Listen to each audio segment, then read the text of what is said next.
ഈ ദുരന്തങ്ങൾ വരുമ്പോൾ നിങ്ങൾ മിണ്ടരുത്, ദുരന്തത്തിൻ്റെ മുഖത്ത് സംസാരിക്കരുത് എന്നൊക്കെ പറയാം നമുക്ക്. അതൊരു കോമൺ സെൻസിൻ്റെ പ്രശ്നമാണ്.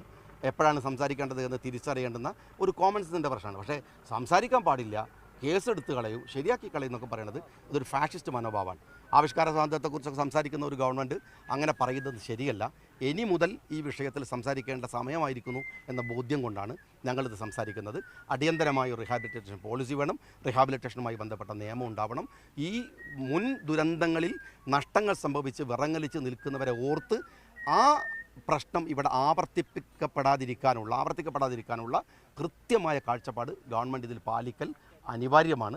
അതിൻ്റെ തുടർച്ചയായിട്ടുള്ള കാര്യങ്ങൾ ഇനി മുതൽ ഞങ്ങൾ സംസാരിച്ച് തുടങ്ങും എന്നാണ് എനിക്ക് പറയാനുള്ളത്. സർക്കാരിൻ്റെ മുന്നിൽ പ്ലാനുകളില്ല എന്ന രീതിയിൽ തന്നെയാണ്, അതോ ഇപ്പോൾ നടപടികൾ ശരിയായിട്ട് എന്നുള്ളതാണ്? അല്ല, ഈ സർക്കാർ എന്ന് പറയുന്നത് ഒരു സിസ്റ്റത്തെ മാത്രം നിർത്തിയിട്ട് സംസാരിക്കാൻ ഞാൻ ഇഷ്ടപ്പെടുന്നില്ല. അത് ഈ രാജ്യത്തിൻ്റെ ഒരു ഭാഗമാണ്. അതിലെല്ലാ രാഷ്ട്രീയ പാർട്ടികളും പങ്കാളികളാവണം. മുസ്ലിം ലീഗ് അടക്കമുള്ള പാർട്ടികൾക്ക് ഉത്തരവാദിത്തങ്ങളുണ്ട്.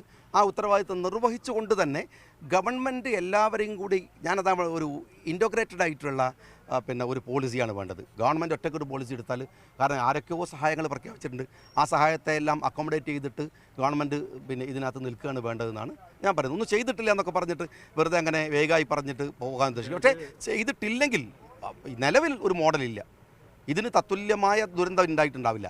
പക്ഷേ ദുരന്തങ്ങൾ നടന്നിട്ട് മാസങ്ങളും വർഷങ്ങളും കഴിഞ്ഞിട്ടേ ഉള്ളൂ. പക്ഷെ ഒന്നും പരിഹരിക്കപ്പെട്ടിട്ടില്ല. അതായത് സംഘടന നൽകുന്ന സഹായങ്ങളൊക്കെ നേരിട്ട് സർക്കാർ അങ്ങ് സ്വീകരിക്കുന്നു, സർക്കാർ നടപ്പാക്കുന്നതിൽ അതിലുപരിയായിട്ട് അവരെയും കൂടി ഉൾപ്പെടുത്തിക്കൊണ്ടുള്ള അവരെ കൂടി അക്കോമഡേറ്റ് ചെയ്തിട്ടില്ലെങ്കിൽ സംഭവിക്കാവുന്ന ദുരന്തം എന്താണെന്ന് വെച്ചാൽ, ഇവിടെയുള്ള വിവിധ സംഘടനകൾ അവരൊക്കെ പലതരത്തിൽ അല്ലെങ്കിൽ മാറി മാറി പോകും.